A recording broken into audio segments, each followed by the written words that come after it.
Iran in 70s or 80s, it again tried to do the same kind of things by telling stories through children or like girls, because you wanted to communicate political ideas, but you told them in metaphors and allegories, so people didn't really realize that they were saying something very political. So stuff like that. I don't know if I've answered your question, but My question is really, have drama conditions, dramatic conditions, make better films as part of resilience? The trauma we are passing through could contribute to a good director, film director. yes, of course, of course. As is the case in all art forms. I mean, you see painters and you see all sorts of musicians. It's trauma that really shapes them.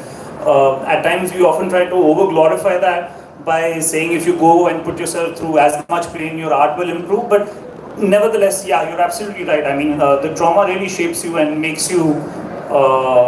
I mean, makes your product into something much, much better. I mean, with this film as well, my biggest realization was the fact that, and I hadn't really realized it while we were prepping the film,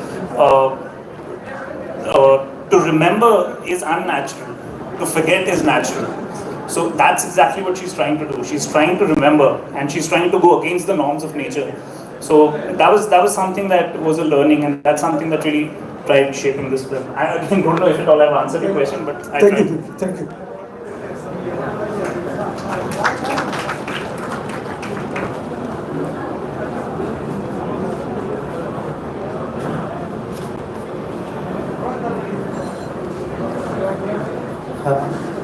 Hi, so I don't have a question actually, but I just want to talk about the film, Orphanage of Memories. So I, from in last 2 years, I have been in Jamia a lot, and I met a lot of friends. I made a lot of friends from Kashmir, and they were making films there.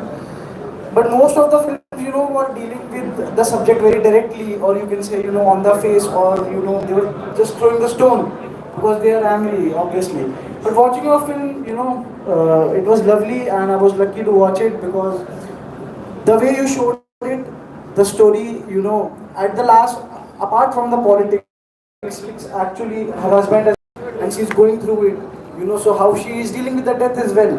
So apart from all the politics, which is obviously there in metaphors and everything, that simple human story also connects with you, and after that, you go to the politics and everything. It was a lovely film. Thank you for making the film. That's very kind of you. Thank you so much. Yeah, like I said, politics is secondary. Of course, it has to be like there was a mention about the fact that cinema or art has to be political, and I completely agree with the fact. But at the end of the day, the film is purely emotional. It's actually also I think there was a mention about the fact where it's important for people to reclaim their stories, reclaim their space. So we don't really see, especially when you see the idea of half widows now, it's become too much of an object in Kashmir. Like people just use them as a word, and you don't really give them their own story. They become like elements of a plot largely. So I just wanted to again take that idea of a widow and give her that grace and give her that space where she's given the agency to reach that point where she finally feels that okay, fine, now it's hitting me, now I want to cry. But at first she's really trying to go as far away and as much as possible to ignore the fact that she's lost something personal. So thank you so much. Thank you. Hello, ma'am. My question is to Sonakshi, ma'am. Sonali, ma'am. Ma'am, your film is about dignity of a person and euthanization. So the film was very good, but I have a doubt. I have a question for you. That do you think that euthanization is applicable in a country like India, where the living people doesn't have any dignity, or the system doesn't care the people who live here, to the population, they don't get the care. So if that make legal, how that will be? What is your take on that? Is it applicable in India? I don't know if you were here in the beginning. I said it right in the beginning that in a country where people don't have the dignity to live with dignity, it's a privilege and an elite thing to talk about dying with dignity. It was my opening statement because I feel that very strongly. And I also feel like in our country, it's very complicated. And just to say it's not euthanasia, because so euthanasia means where relatives and a doctor decide a person's on a ventilator to let them go. Physician-assisted suicide is basically that you are fully in your senses and you have opted for a doctor to give you a dose that is a lethal dose that will kill you. Just it's a nuanced and important difference. It's very complicated in our country. So if you watch the film, you would know that it's not an advocacy film. It's not how typically an issue-based film is. What happened is that my best friend of 25 years was about to die, and I'm just going for his death. And 3 days prior, he said, "Will you film it?" Nothing he asked me, I'd say no to. As a friend, he could have asked me anything, I would give an arm and a leg for him. And for him, I felt like he wanted to leave a legacy. It gave a meaning because he was passionate about life, and suddenly life is being taken away. So I'm not thinking me as a filmmaker, my trajectory as a filmmaker, what issues I stand for, what do I do, what am I doing? Oh my God, I am going actually to accompany him for his death. And then he's like, now the other director, Nilesh, before going, he said, turn the camera on yourself. So what the film ended up being, this sounds like you watched it, is a film about friendship. It's actually not a film about the issue. It's really like you can think of it as a narrative film where it happens to be that there's an issue here, but the film is not about the issue. It's about friendship. One person asks their friend, will you shoot my death? And what that friend goes through and what the two of them go through. So I don't stand here on a legal ground or an ethical ground or thin ground really on it. But what I do find fascinating with this film is that now, you know, the world premiere was October Busan, and there's been a lot of festivals. I'm really looking forward to my screening in BIC that Vikalp is doing in Bangalore. Such screenings are happening. Unbelievably, the discussion is actually always about loss and grief and pain.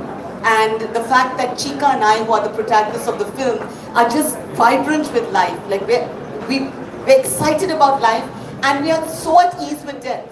Now, you watch the film, so you know that I'm at ease with death because I lost my son when he was 16, and it gave me enormous peace. It could have devastated me, but it did the opposite. And Chika, facing death, which he didn't want, was brave in the face of death. So what we found is young people watching the film are the most affected by the film, unexpected for us. And it took away fear and anxiety from them. And even here, there are 3-4 young people here who I've been talking to, and we've had just, I feel like I've known them for ages. They're this age of what my son Ishan would have been. Because there's a connect, because nobody talks about death. Everybody will lose a loved one, and everybody will face their own death. But we are not socialized to talk about death.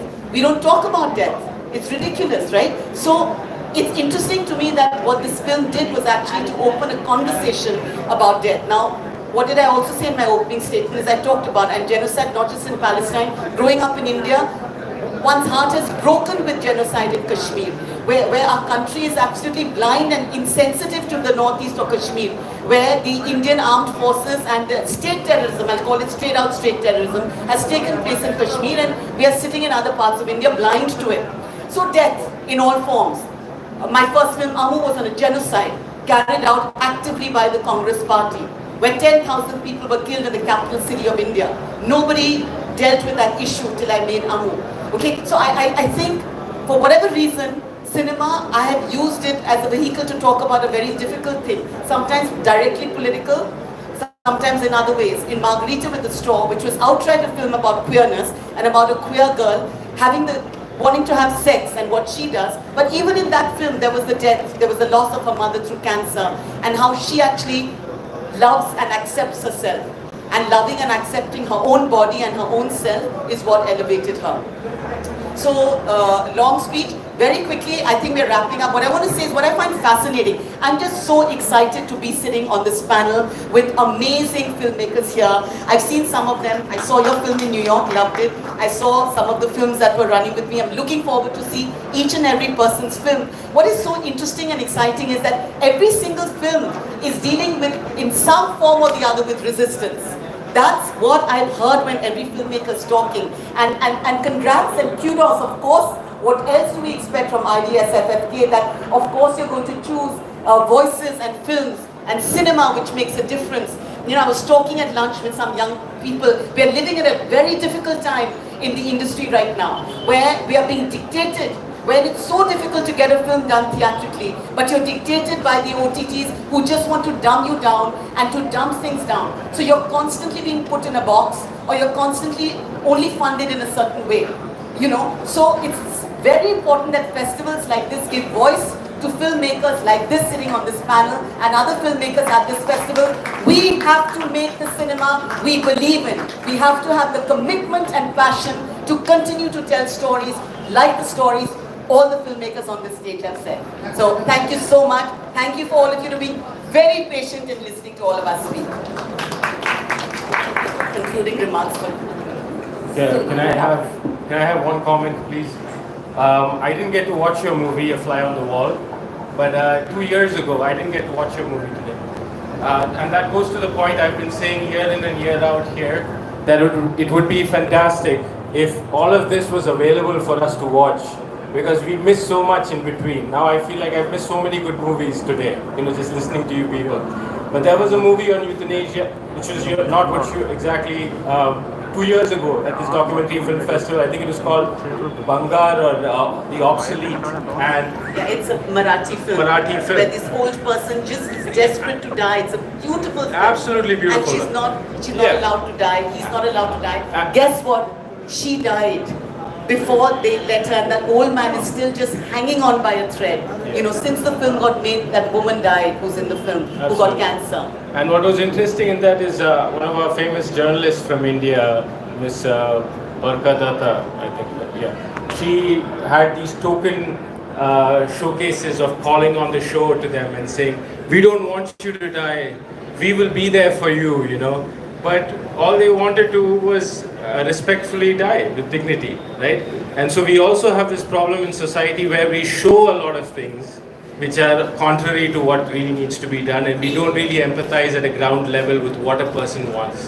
It's more from our perspective. So anyway, I would, just going back to the point, it'd be lovely to have a platform from IFFK or IDSFK where we could showcase all these movies so that people who missed it can watch it years later.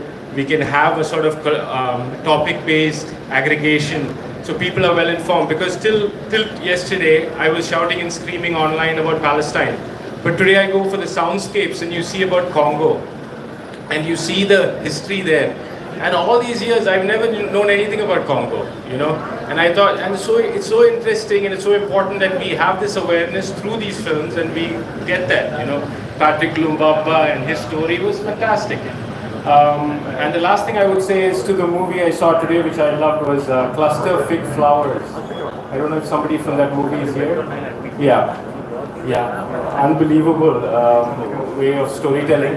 The one thing that shined in the movie as a suggestion, I think, is the subtitling. When the money plant part comes in, if you understand the language, the joke hits you. But if you look at the subtitle, it just goes way ahead. Yeah. So, and I've seen this in many short films on limited budget. It's probably the case. But if we can get a local voice to subtitle it or something, a lot more people will understand outside of it. So, absolutely lovely film. Thank you so much, everybody. And Just one thing can I just say to him, it's kind of important. You are asking a big festival to have all the films online. Please think about it. We need to sell these films. If we do not make this business part to the art. absolutely. So they can. I'm not saying showcase it for free. Not at all. I'm saying bring a subscription model. There are models. So try to understand. Yeah. Festivals have to come together. After 50 festivals, after 100 festivals, a film doesn't get sold. And out of these 50 festivals, at least 20 have their own OTTs. You have to understand a problem sometimes just creeps up and grows. And then it is rationalized. But it can be a problem. So just think about it. Festivals across the globe have to come together. How do we sell our films? Festival fees sometimes we can't pay. And festivals are spaces for independent filmmakers. They are already struggling left, right and center. So yes, we need our films for posterity. We need to preserve our films. We don't want to lose our films. We made them with love, but we need to sell them. And that conversation, all the festival directors have to sit together for a G20 and start But having. I think opposite I would say, if filmmakers need to collectively come together. I think Amir's done a brilliant thing by refusing to sell on OTT and by releasing his film on YouTube.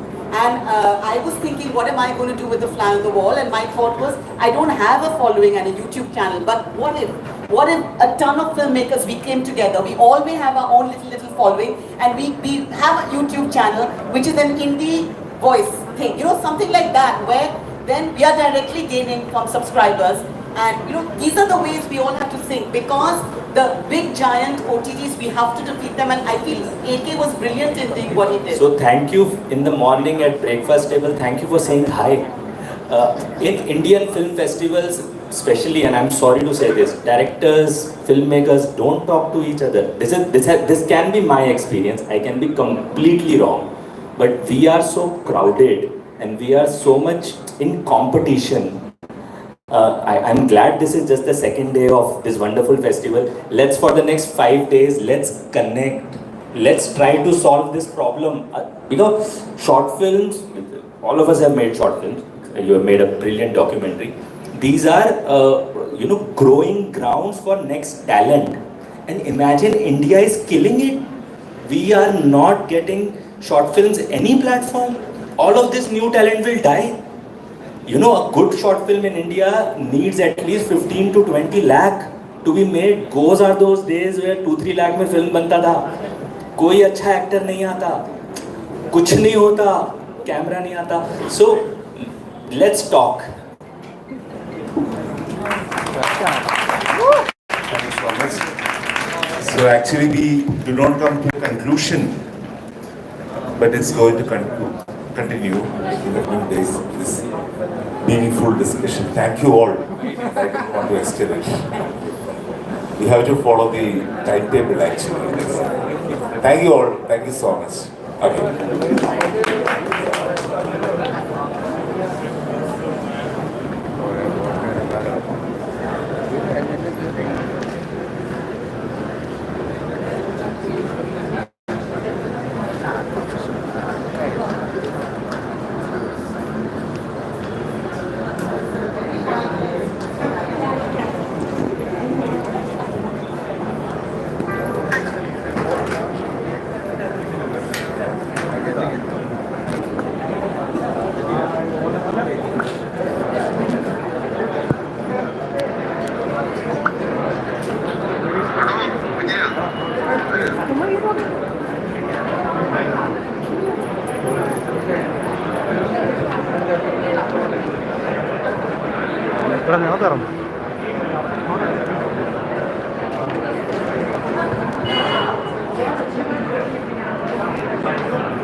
तो कहली जोटा गोटे दे दे किसी को ମୁଁ